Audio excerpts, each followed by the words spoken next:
and welcome back to another edition of Metcalf's Movie Journal.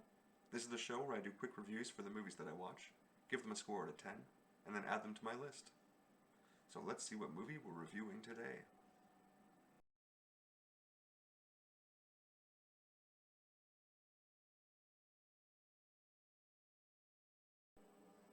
On March 10th, I watched Passengers, which came out in 2016.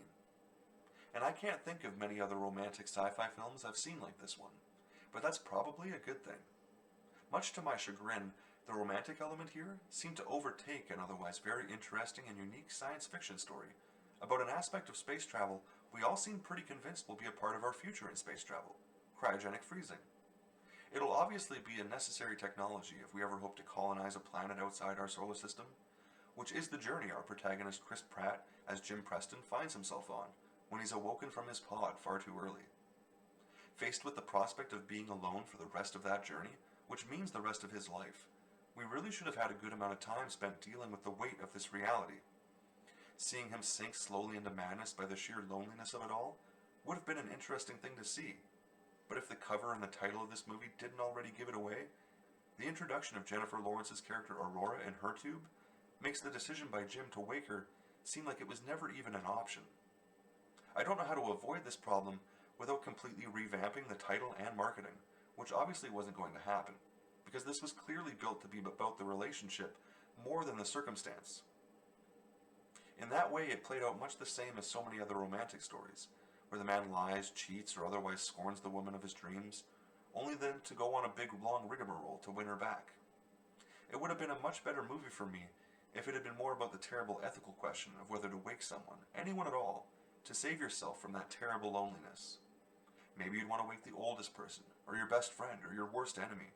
There's just so many more interesting moral and ethical angles that could have been explored instead of going with such a basic romantic story. And I might be in the minority with this opinion, but I really don't think Jennifer Lawrence is a good actress. She seemed a bit overmatched working with Chris Pratt, and it's not like he's Daniel Day-Lewis or something, so it shouldn't have been hard to keep up. But I swear she has one face for normal dialogue, and then her screamy crying face for the intense moments.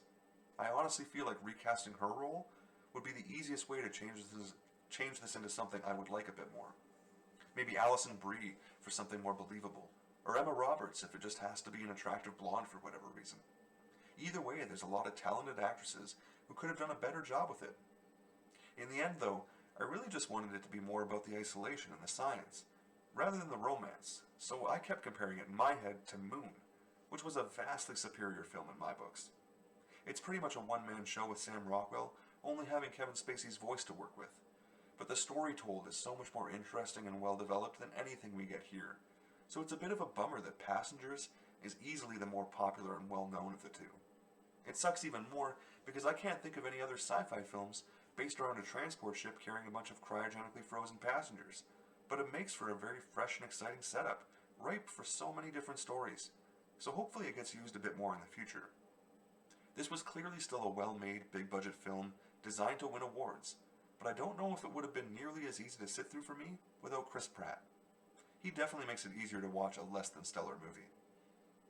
I ended up giving it a 5 out of 10, and it landed at number 943 on my list, putting it right here, in between X-Men Apocalypse and The Matrix Reloaded.